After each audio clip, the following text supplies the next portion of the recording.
Martín Redrado, que fue presidente del Banco Central de la República Argentina, estuvo en una de las sillas más calientes, y por supuesto es uno de los economistas, consultores de la Fundación Capital, el más escuchados de la República Argentina, y tenemos el placer de charlar con él. Martín, buenas tardes, ¿cómo estás? Andrés Lerner te saluda, ¿cómo va?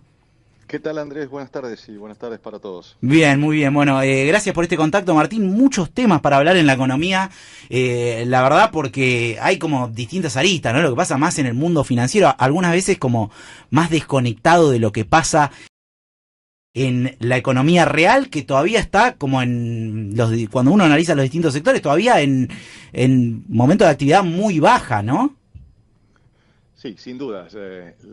Siempre la economía está muy bien tu planteo, hay que pensarla y trabajarla, y sobre todo los instrumentos de política económica deben estar pensados en forma integral, es decir, no mirar solamente el costado financiero o el sector externo o el sector fiscal, sino la integralidad, la totalidad y por supuesto lo central de la economía es la economía real, la de la producción, la generación de empleo.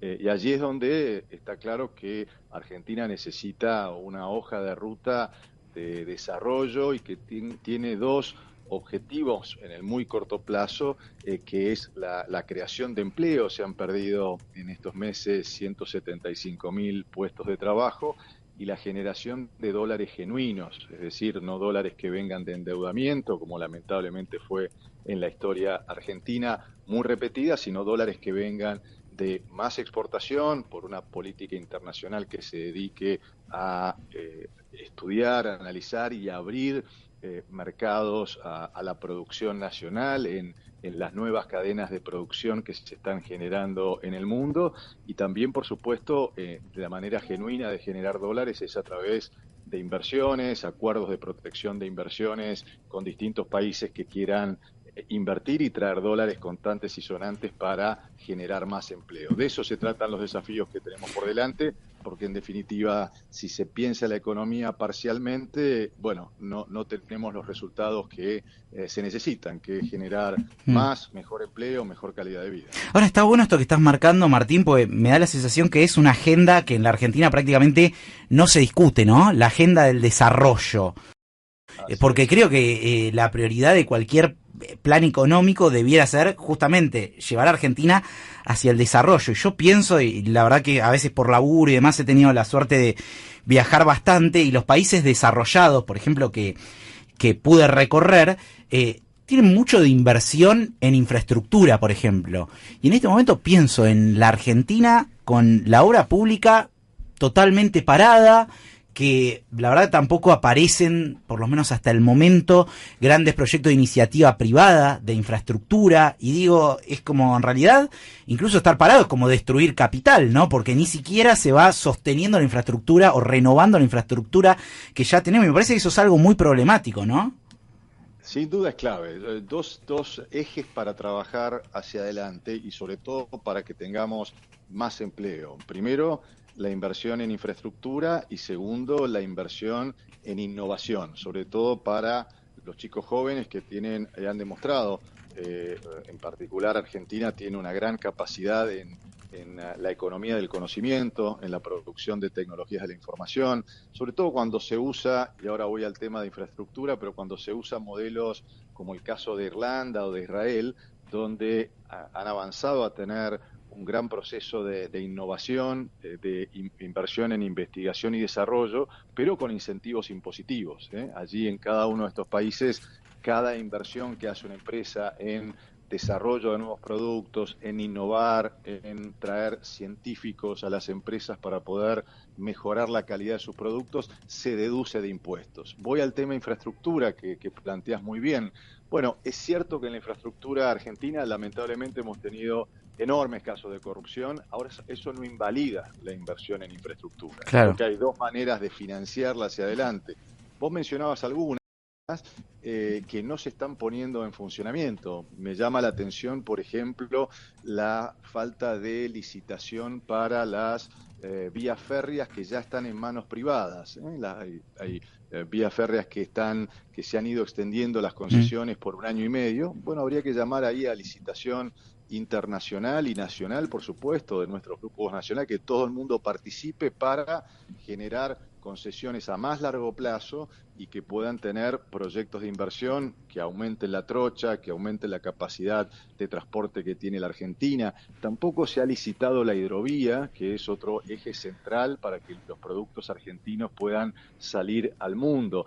Y te doy otro ejemplo muy simple que me pasó el otro día. A mí me gusta mucho dar charlas cuando me invitan, por supuesto, al interior del país, porque es otra manera de tomar contacto con la economía real. Y hace unas semanas tuve que dar un día una charla en Rosario y el otro día una charla en Bahía Blanca. Bueno, yo no sé si vos has tomado alguna vez la ruta que une una y otra, la manera más fácil de llegar son casi 800 kilómetros, es la ruta 33. Bueno, la ruta 33 lo primero que te impresiona es la fuerza productiva de la Argentina, porque hay camiones y camiones. Y lo otro que te impresiona es que la ruta está hecha pelota. Entonces uno dice, bueno, ¿cómo acá no se piensa es una ruta que tiene mucha rentabilidad, que debiera tener interés privado, pero bueno, también ahí falta imaginación, gestión, y el otro, el área de financiamiento, para que haya transparencia y para que no haya curro en la obra pública, es el financiamiento a través de organismos multilaterales de crédito. Claro. Me refiero a que las grandes obras públicas que se necesitan, y en esto también yo he sugerido que si bien es cierto que aquí la realidad es que Nación no quiere invertir un peso en obra pública, bueno, pero dejemos que las provincias puedan tener acceso directo al Banco Interamericano de Desarrollo, a la Corporación Andina de Fomento, al Banco Mundial.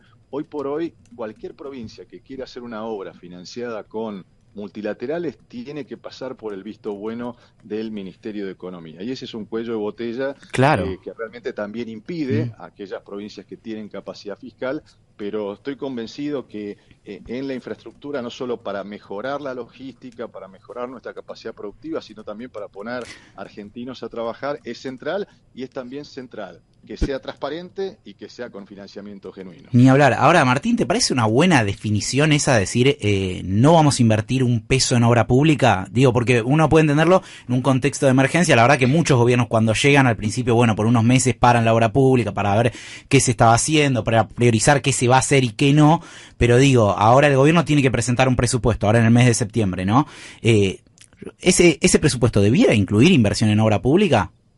Sin duda, y debería trabajar en estos dos andariveles, en incentivar en aquellos sectores donde se puede la iniciativa privada y trabajar en el financiamiento de organismos multilaterales, porque también está claro, y cualquiera que nos está escuchando, una precondición también para crecer es tener equilibrio presupuestario. Hay que trabajar mucho en eso. Argentina, lamentablemente, siempre, sobre todo el Estado Nacional y los estados provinciales y municipales, gastaron más de lo que ingresaba, y esto que lo sabemos cualquiera de nosotros en nuestra vida diaria comercial, económica, si somos trabajadores en relación de dependencia, si somos trabajadores independientes, si tenemos un comercio, una pequeña industria, sabemos que no se puede gastar más allá de lo que ingresa, o si nos endeudamos debemos tener la capacidad de endeudamiento. Bueno, me parece central cuidar el equilibrio presupuestario, pero trabajar en un esquema de superación, y el esquema de superación es convocar al sector privado donde lo puede hacer y convocar a organismos multilaterales que plantean un financiamiento intergeneracional a 40, 50 años y a muy bajas tasas. Y que tiene en muchos casos también mecanismos de auditoría y demás. Estamos charlando para hacerlas transparentes. Claro, para hacerlas. Eso o sea, no es que la obra pública sea mala, sí o no, es buena en la medida, obviamente, que sea con las auditorías, con la transparencia, y bueno, esto, mientras se vayan formando los organismos técnicos en la Argentina que nos den esa confianza, utilicemos los organismos multilaterales de crédito. Claro. Estamos charlando con Martín Redrado, que como les decía, estuvo sentado en una de las sillas más calientes que puede haber en Argentina, que es la silla de presidente del Banco Central de la República Argentina. Ahora, está muy en discusión varias de las cuestiones, ¿no? Y está bien, que me parece que siempre se debata, ¿no? Que están pasando en el Banco Central de la República Argentina, que finalmente no lo cerraron, hay que decirlo, y me parece muy bien el pragmatismo siempre, ¿no? El pragmatismo ante todo, está bien. Ahora, esto de que se ha comentado tanto de la salida de oro del Banco Central, que no se sabe muy bien para qué, ¿es algo normal y habitual? ¿Es algo que te llama la atención? ¿Qué te parece, Martín? No es normal, no lo hicimos durante toda nuestra gestión de casi 6 años, con lo cual transparencia, comunicación es clave para este y para cualquier banco central del mundo. A mí me toca dirigir una maestría en bancos centrales en Asia, en Kuala Lumpur, y uno de los ejes o una de las materias en esa maestría es la comunicación, ¿no? Es central que se comunique con claridad y bueno, aquí parece que ha habido algún quizás paso en falso en materia de enviar el oro a Londres y después no haberse dado cuenta quizás que son pasibles de embargos también, y Argentina tiene, como vos sabés, algunos juicios en el exterior, y el único lugar donde las reservas están a salvo de cualquier tipo de embargo es en el Banco de Pagos de Basilea, cuyos accionistas son todos los bancos centrales del mundo, de Basilea, Suiza.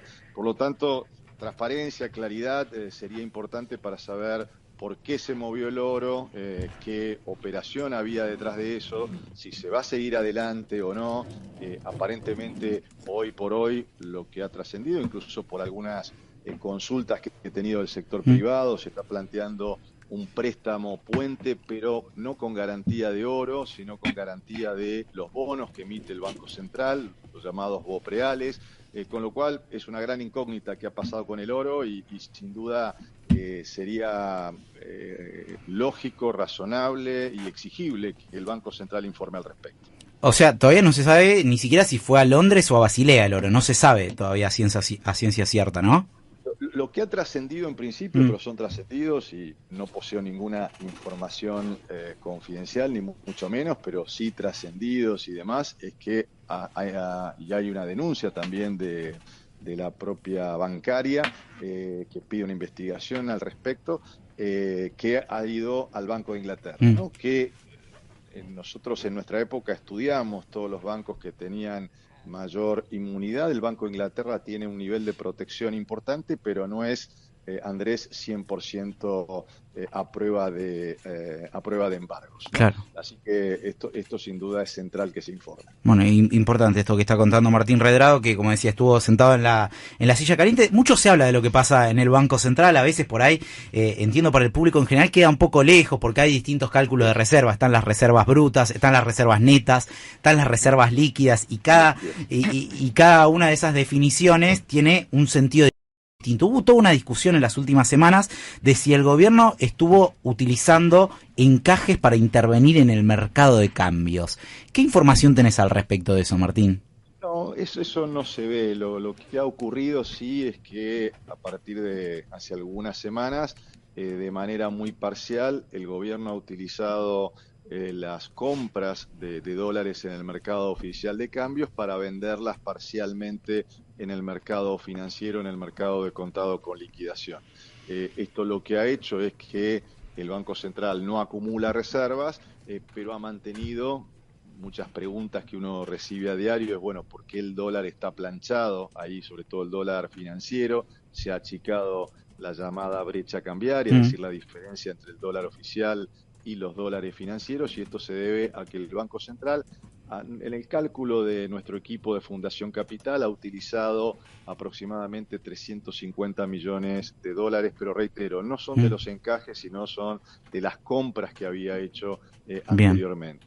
Aquí también hay una discusión, Andrés, que por ahí la has escuchado en los últimos días, es si es bueno o es malo que el Banco Central compre dólares emitiendo pesos, obviamente dólares que son de exportadores. Bueno, sin duda, aquí siempre siendo propositivo y generando propuestas superadoras, lo que debiéramos tener es que el superávit que tiene el Tesoro, el superávit en pesos, se utilice para comprar los dólares de los exportadores, y de esta manera no tendríamos expansión de la cantidad de dinero. Pero bueno, esto también es importante, que si el Tesoro va adelante y quiere mostrar la capacidad de pago de deuda, bueno, que muestre que con el superávit está comprando los dólares que liquiden los exportadores. Es decir, no solo mencionar los problemas, sino también brindar soluciones. Está bueno lo que marcas, Martín, pero en definitiva yo también pienso, y uno ve los procesos de estabilización más o menos exitosos, y en general contaron con bancos centrales que tenían un poder de fuego fuerte, que podían decir la verdad, el tipo de cambio es este, pero también es este porque yo tengo estas reservas atrás de mi espalda. O sea, ¿no considerás que sería una buena práctica que el Banco Central acumule reservas? No solo considero, sino que lo he practicado y lo he Claro, premiado. Yo lo hice claro. durante toda mi gestión de 5 años y medio, que dejé al Banco Central impecable, no se hablaba en ese momento ni de dólar blue. Recordemos, muchos Sí. quizás dejé el Banco Central en enero del 2010 con 50.000 millones de dólares contantes y sonantes. Y la acumulación de reservas, Andrés, nos sirvió para pasar con éxito lo que hasta en ese momento fue la crisis financiera internacional más importante Claro. desde la Gran Depresión del 1930, me refiero a la de Sí. 2008-2009. Por primera vez, un banco central pudo pasar con éxito sin tener sobresaltos Claro, cambiarios, no la sin sintió tener. Argentina esa crisis prácticamente. Exactamente, bueno, porque utilizamos las reservas de manera anticíclica, es decir, habíamos guardado en épocas de vacas gordas para darle tranquilidad a la gente en épocas de vacas flacas, y en ese momento no tuvimos ni devaluación, ni dólar blue, ni dólar contado con liquidación. Era un solo tipo de Mm. cambio al que todo el mundo podía comprar y vender, y por lo tanto pudimos pasar sin corridas financieras, sin corridas cambiarias. Así que claramente, además, escrito sobre eso, sobre los niveles óptimos de acumulación de reservas, y siempre digo que los bancos centrales en países emergentes deben tener reservas, porque uno de los grandes desafíos que tiene cualquier banquero central esté sentado en cualquier país emergente, sea en Malasia, en Sudáfrica, en Brasil, en Colombia, en cualquier país emergente, es los ingresos de capitales golondrina y los egresos de capitales golondrinas. Cuando Claro. bajan las tasas de interés en el mundo, vienen capitales golondrinas, y bueno, lo que hay que hacer en ese momento es o ponerle encajes, como lo hicimos con la baña en el año 2005, es decir, un sobrecosto, o comprar esos dólares y, por supuesto, esterilizarlos también, y después, obviamente, cuando se van, poder vender esos dólares para estabilizar y darle tranquilidad al sector privado en materia cambiaria y en materia de costos, donde el dólar es un elemento central. Martín, la última. Pienso, bueno, hay mucha discusión en torno al tipo de cambio, ¿no? Y el gobierno dice, bueno, la verdad nosotros estamos secando tanto la plaza de pesos que el tipo de cambio, bueno, va a poder sostenerse en estos niveles. Ahora me pregunto, ¿el tipo de cambio es una medida que hay que tener entre la cantidad de dólares que hay y la cantidad de pesos que hay en la economía, o en realidad hay que mirar también lo que pasa con el resto de los países del mundo? Porque me da la sensación que también Argentina, el gobierno dice, nos vamos a poner caros en dólares en un momento en el que no tenemos dólares, sí, tenemos, digamos, cierto superávit comercial, pero también a costa de una recesión muy grande, y hasta el día de hoy tenemos cepo cambiario. Entonces, da la sensación que es un dato para seguir de cerca, ¿no? El tema del tipo de cambio. Bueno, para salir de esta discusión, lo que hay que plantear es un sendero para salir del cepo. Entonces ahí vamos a tener, más allá de atraso o no atraso, realismo cambiario, ¿eh? Porque mientras tengas la cantidad de restricciones para operar, para trabajar en el día a día, yo he propuesto en esta visión de que hay que no solo plantear los problemas, sino también debatir soluciones, y no digo que yo tenga la solución, pero sí me presto al debate y poniendo por delante soluciones. Es que la salida del cepo debe ser artesanal, de orfebre. Y con esto quiero decir de manera práctica, Andrés, en que hay 210 restricciones que se han ido acumulando en los últimos años en materia cambiaria, tanto del Banco Central como de la Comisión Nacional de Valores. Entonces, darle ritmo y sacar una restricción por semana de las 210 que hay, nos daría un sendero, un Mm. sentido de rumbo, que vamos a ir liberando el tipo de cambio, que vamos hacia un tipo de cambio único, como lo tuvimos, decía, durante mi gestión en el Banco Central, y que eso entonces nos dé realismo cambiario, por supuesto teniendo en cuenta también la realidad regional, la realidad de los países con los que comerciamos, pero para que eso realmente pueda ocurrir hay que ir sacando restricción por restricción. Por supuesto, no se puede levantar de un día para otro, y por eso planteo esta enfoque que no es un enfoque gradualista, es un enfoque dinámico, ¿no? Que Claro. busca sacar todas las semanas, no es que te digo, bueno, saca una y ve, sino, bueno, todas las semanas plantea. Es muy importante para el sector privado, para todos nosotros, es que nos den un horizonte, que nos den una mirada y no estar discutiendo cada 30 días qué restricción vamos a tener, si el dólar blend se cambia o no se cambia. Bueno, hay que salir de esta coyunturalitis y plantear, digo, esta enfermedad de estar en el corto plazo y plantear por lo menos un escenario que nos dé perspectiva de las principales variables económicas, por lo menos de acá a un año. Martín, te agradecemos muchísimo por este contacto con Radio 10.